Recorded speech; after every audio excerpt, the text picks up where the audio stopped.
ایک شریف النفس آدمی کو کہیں سے سونے کی اینٹ مل گئی جس نے دل کا چین اور نور چھین لیا۔ وہ رات بھر یہی سوچتا رہا کہ میں سنگ مرمر کا عالی شان محل بنواؤں گا، نوکر چاکر رکھوں گا، اعلیٰ پوشاک سلواؤں گا۔ ایسے خیالات نے اسے دیوانہ بنا دیا تھا۔ کھانا کھایا، نہ ذکر حق کیا۔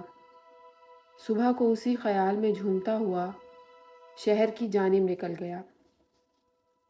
کیا دیکھتا ہے کہ ایک شخص ایک قبر پر اینٹیں بنانے کے لیے مٹی گھوند رہا ہے۔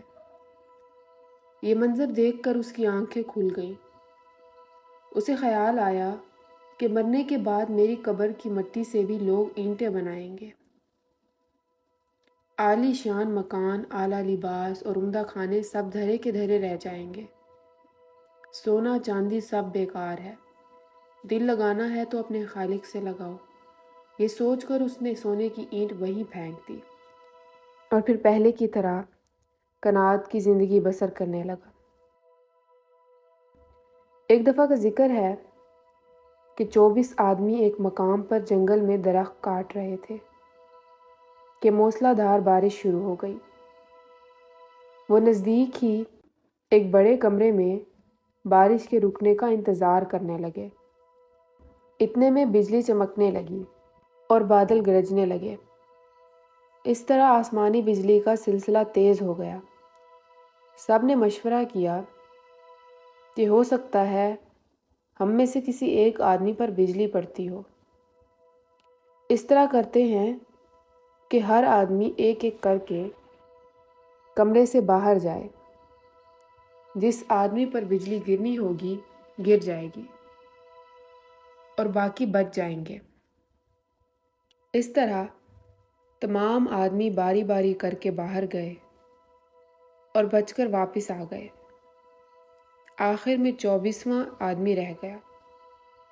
باقی سب کو یہی لگا کہ بس یہی وہ آدمی ہے جس پر بجلی گرنی ہے، لیکن وہ باہر جانے کو تیار نہ تھا۔ سب نے مل کر اس کو اٹھایا اور باہر پھینک دیا اور کہنے لگے کہ اس کی وجہ سے ہم سب پریشان تھے۔ اتنے میں آسمانی بجلی زور سے کمرے پر پڑی اور سب کے سب جل کر راکھ ہو گئے۔ صرف اس 24ویں آدمی کی وجہ سے 23 آدمی بچ رہے تھے اور اب وہ تمام تو ختم ہو گئے مگر وہ بچ گیا۔ اکثر ایسا ہی ہوتا ہے کہ ہم دوسروں کو قصوروار سمجھتے رہتے ہیں مگر قصور ہمارا اپنا ہی ہوتا ہے اور ہم کسی اور کے سبب سے پریشانی اور مصیبت سے بچ رہے ہوتے ہیں، لیکن ہمیں اس کا احساس تک نہیں ہوتا۔